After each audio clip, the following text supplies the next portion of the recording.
Hi, I'm Renee, and today we're going to talk a little bit about the recent throne speech that the Governor General of Barbados gave, and especially about the conversation around the referendum on civil unions and marriage. So today I have with me here Michael Rapley from Equals, and thank you for joining. Yes, hello, hello. Before we get into that conversation, could you just tell me a little bit about Equals and what you're doing right now as an organization? So Equals is, well, an LGBT organization, but our main focus is to ensure that the community has access to sensitized and safe services. So we do this by either providing some of these services ourselves, such as HIV and STI testing and psychosocial support. But we also sensitize service providers so that they can provide these services stigma-free, and then we can refer our community to them, knowing that they will get, the service that they deserve. Right. So you had mentioned actually the HIV and STI testing. Is this something that you do? How often? Well, it's generally weekly. You can always check the website equalsbarbados.com for the actual schedule. It does change depending on what resources we have available. But yeah. Okay, and you also had mentioned psychosocial services. What does that look like? Well, right now we're on a pause from that, but it was a large component of what we did. So we're trying to get that service back on board. But that was basically a psychologist would come on board and see clients, and they would be seen for about a 6-week period, so that the psychologist wasn't booked up all the time. Yeah. So and also too, in counseling really is a progression. It's kind of getting you to that space. So it usually is for a time frame. It's not. Yeah. I also know that the organization was involved in I want to say a project, which was the Sid Project. Could you talk about what that is and what that does, basically? Well, since we work so close with the community and I guess are an access point for the community at most times, we were introduced to what the shared incident database, which is SID, that you mentioned. It allows us to capture cases of human rights violations against our community, because a lot of the time our community doesn't report these cases because the police don't take them seriously, or when they do take a report, the report miraculously is lost or something like that. So we utilize that tool to ensure that we have the reports down, and that the individual can follow up on it if they want to. Right, and just to clarify a bit, this is a project that was under the Caribbean Vulnerable Communities, CVC. Yeah, and so it's a regional project. Yeah, Go ahead. It's a regional tool. We would have gone through them to start up using the tool, but then we also got some funding from the UNDP to continue collecting information for that as well, so that because we can't. Also, a big part of accessing services is to ensure that you have the right to do so. So we do, in a certain degree, challenge the rights that the community faces, such as the Burglary Law and Serious Indecency Act, amongst other things. So this tool helps us to campaign for those rights. What type of and not to talk about any case in particular, but what type, and not just with SID, but what type of cases as an organization do you see coming to you when you're doing your outreach work?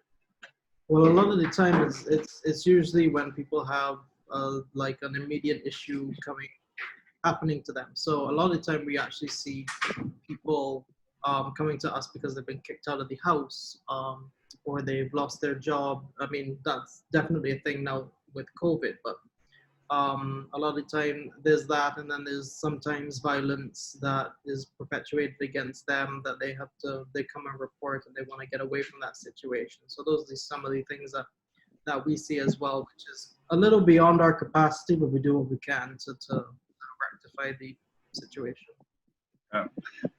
And I, as well, having been a part of the organization, know a little bit that, you know, they've also over the years built relationships with like Ministry of Health and different ministries like the police force as well, to kind of navigate and help in those situations when you encounter cases maybe of harm or violence as well. So outside of that, I know recently too, in Barbados, there was this whole conversation on the Employment Act. How involved has Equals been in that, and is anything there that you want to share? Well, we would have engaged with the Minister of Labor, I think in November 2018, like shortly after the new government was elected. And we didn't really know much about the bill happening at that time necessarily, but we wanted to reach out to different ministries and sort of inform them of the challenges that the community is facing, so that hopefully they will recognize that there are gaps that the government needs to fill. So on having that meeting and further engagements with the minister that we've had recently, he's indicated that that meeting played a pivotal role in him being able to advocate within the House of Parliament for the bill for sexual orientation to be included within the list of characteristics that should not be discriminated against in the workplace. So it was a very beneficial meeting, and it's good to know that we've had some impact on something so pivotal. Yeah, because I do also know they have some religious groups that are calling for that not to be or shouldn't be included in the present Employment Act bill. So it's very good that you had that correspondence and dialogue with the minister. That's something that directly impacts your population or community that you represent. So as an organization, how easy or challenging has it been to engage with government or entities and ministries for you? It's been okay. I think the Minister of Labor, because he's the Minister of Labor and Social Partnerships, sort of has a duty to these NGOs and CSOs in the country. So he's a little bit easier to access. But we have had engagement with the Minister of Health and Wellness to inform him of what we've been doing. And we're hoping to be able to engage him again. Obviously with the COVID pandemic, there are a couple more issues that are coming up that we need to inform him about in terms of addressing for the community. But there are other ministers as well that we might not have directly engaged with, but have engaged in terms of the community issues on some levels. So I think that this government is making themselves accessible to those who need to be heard. And that's very good.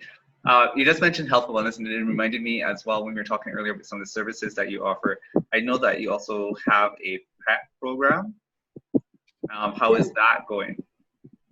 Well, and also explain what PrEP is, and then how is that going? So for those that don't know, PrEP is basically a new prevention method against HIV. It takes the same HIV medication that someone who's HIV positive would take, but those who are negative can take this medication and build up a resistance against the virus should they become exposed to it. And I want to point out, take this under doctor advisement. Well, yeah. Yeah. I mean, I think you can only really be prescribed the medication, but you go through a process, an assessment, and you're monitored just like someone who's HIV positive on the medication to make sure that there are no negative side effects, even though the side effects are really not that major or concern or usually minor. It might be slight dizziness, fatigue, vomiting, but yeah, exactly. And that's a very rare for a very small set of people. Yeah, so we were actually one of the first community sites in the Caribbean to offer this. Since I think it's been offered in Trinidad and Guyana are looking into it, and we actually see about half the clients that are on PrEP in the national program.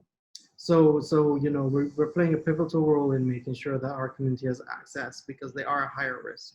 But anyone who needs to or wants to can access PrEP.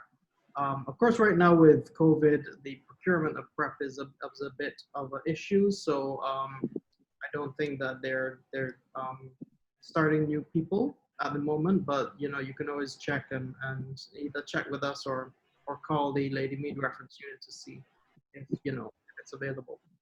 Okay. Right. So great catching up on all the things that Equals doing, because that I think is important too. You might say the name all the time and you just tilt your head so I can see the whole E. There's a lovely side. Yeah. Right. And now we're gonna get into what is the hot debate at the moment.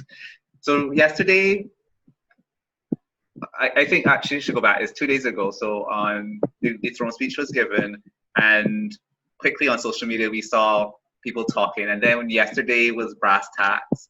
Peter hosted Brass Tacks, Peter Wickham. So that also led to a wealth of conversation. Because I missed it. I was on another call. Yeah. So there was a lot of conversation in the last 2 days on this issue of one, because there's two things that I think we should really understand that was said. It was recognizing same-sex unions and then a referendum on maybe unions and marriages in Barbados. They're two different things. So I will actually let you break down first what is the recognizing same-sex union part that the Governor General would have said that this government is looking to do. Well, the thing is that we don't really know what that means because civil unions doesn't come with its own set of rights, right? So they have to determine which rights they're going to be including in what counts as a civil union. So I think that's where we're a bit concerned in regards to that, even though it's good that you know that's happening and it isn't going to a referendum. So we do have a chance to sort of advocate towards what we would like included within a civil union. And this is recognizing it.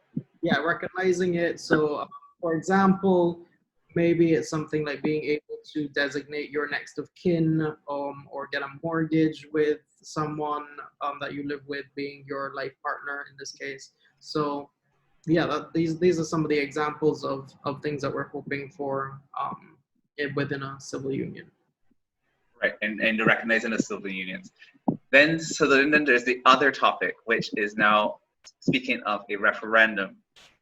And I'm going to just say here, this is more of, will Barbados conduct and allow for marriages or unions to happen in country, which is totally different from recognizing. So where, as an organization, do you see community on this issue? And also do you think a referendum on this issue is the right way to go about it? Yeah, well, you know, from discussions that we've had with community in engagements and, you know, groups that we've had, it's really not a concern. Like the gay marriage issue is something that I guess the heterosexual community always focus on when we're talking about gay rights. But there's so much more that needs to be addressed. Like the community is more concerned about being able to access stigma-free services, being able to walk down the street without being called names or thrown rocks at or whatever the case may be. They're more concerned about being able to have safe employment, which you know has recently been addressed. But now obviously you still need to address the attitudes towards the community that people have. Exactly, that's just the law that's been addressed. We still haven't had the full implementation and seen it work. Exactly. So that's the thing. Like, I mean, it's not really right now. Obviously, down the line, it might be obviously a concern for the community, and you know, for some members, it would be. Some members do want to get married and have all those rights. Some, you know, that's not really a concern for them. But I mean, at the end of the day, everyone deserves to have the option to have your human rights. But I don't think like you shouldn't take something that has to do with people's basic human rights to a referendum. So I think that that's really the issue, because you're having a majority vote on the rights of a minority, which, you know, when you look at it that way, which way is the majority going to vote? Probably against the minority. So. Yeah. I know that this is the interview part, but I'm going to break from that and have a conversation on this a bit, because I have my own views, and especially having worked not just with Equals, but also on this issue regionally as well, with ECADE, which is the Eastern Caribbean Alliance for Diversity and Equality. To me, it's very surprising that, and I have nothing against the announcement on us becoming a republic, but that's a national issue, and that's just announced that we're doing it. There's not a referendum on that, but you're going to put a referendum on something that, one, we have a homophobic, heteronormative set of people, majority of people, right? We already have the data there that most Barbadians will say, oh, we tolerate LGBT persons, but we don't want any laws to change. We do not want them to have these particular laws moved, or we do not want to give them any extra rights. We just want everything to stay as is. And putting that to referendum. And the disheartening part is that that referendum will not impact majority of the voters that are going to have to vote or will vote on it, because they're not interested in having same-sex unions. It is not something they're going to do. It's going to impact a minority of people, and literally you're asking already a skewed populace to vote on something that we know the answer to if it goes to that particular procedure. So in a way, it's just, in my view, a wasted exercise.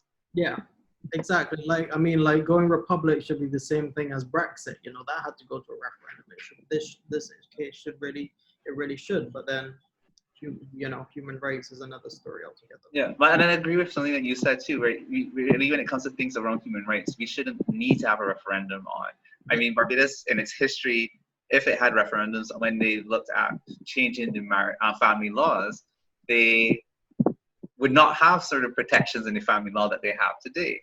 So it's an odd thing to say, all right, maybe we should do it this way, but also we both, I think, are aware that it's just that political wise, they think of it as suicide. So they don't want to have the responsibility of saying, all right, we are taking this in control. They put it in their manifesto. So now they sort of, and they're all about committing to what they put in there. I mean, at the end of the day, they could have left that out altogether, or not, because now they forced themselves into having to do it. Well, a manifesto is a pledge. Yeah. It's not binding law. And I'm telling you, from what I've heard from ministers, that they see it as something that they want to be able to commit to. So, but that doesn't mean that we can't obviously advocate against the idea of a referendum. Yeah, and the second point for me as well is the hijacking of the conversation, because in work that we know advocating wise we do, a big part of it is sensitization before anything. So here you have an announcement which is polarizing, and you haven't done any sensitization to what the issues are beforehand, and that's always it never has a good outcome when you do that. So we have to try and speed up our process of sensitizing who we want to sensitize.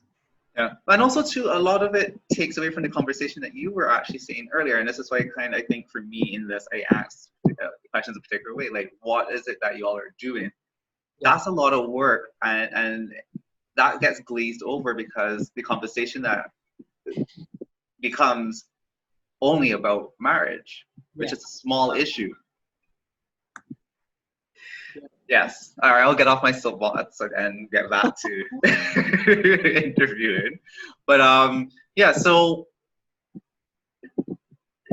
in the position that it is now, and at least having some contact with various ministers, is the talk around the referendum something that you see Equals definitely getting into and engaging to with government on? We'll see. I can't obviously speak for the organization. The board has to make a decision, and obviously the announcement was just sort of made. I mean, we don't know when the referendum is going to happen, how soon, how late. So we want to decide how we're going to advocate. We'll probably, we'll advocate either way against it, or if they're still going to go forward, we will do what we can to do our best to try and educate persons on why it should pass. But I mean, I know right now we don't really think that it should be put to a referendum due to the comments that we've made so far in this discussion. Yeah. Is there any new and exciting things happening right now with Equals, or that our projects that Equals are working on or doing? I wish I could say yes. I mean, we're obviously applying for grant funding, etc., for projects all the time. I mean, we're able to have these engagements with the government because of the Being LGBTI project in by the UNDP. So they helped us have a dialogue just the other week, a regional dialogue. So we had ministers speaking and commenting on the situation in their countries. And then we're going to have a sub-regional dialogue next month, I think. So the conversation is always happening with us, regardless of the resources that we have. We continue to do our best. We still offer these services here at the community site. We're partnering with the other LGBT organizations to continue the work that we're doing, and strengthen numbers. So yeah, but look out for our spaces and you'll see updates to what we have coming up. Where can, I am a young member of the community and I didn't know where to go. Where can I find you all? As in, how would I get in contact? Not physical location. Well, you have the website, which is, as I said, equalsbarbados.com. You have our social medias, both Facebook and Instagram. You can find us at equals246. So you can find our contact information there and how to reach us. Right. So that's Facebook, Instagram, and Twitter? Yes, Twitter's there. It's not very active. But it's there. Yes. And email as well? Yeah, email at info@equalsbarbados.com. Okay. Well, thank you so much for taking a little time to chat with me. I know it's been very busy because I know you had a number of meetings, not just today, but all this week. So thanks for taking time. Look forward to hearing more of what y'all are doing and seeing more activity and action and speaking up from Equals. And quickly before we go, you mentioned that there are other groups. What are the other LGBT groups out there? The two that we work closely with is one of them is SHE, which is Sexuality, Health and Empowerment. And this organization focuses a lot on the bisexual, gay and queer women of the community, as well as trans men. And then you have Butterfly Barbados, which is a transgender organization. So they focus a lot on trans issues for trans women and men. Cool. All right. Thank you again and talk soon. Yes. Thanks, Renee. Bye. Bye.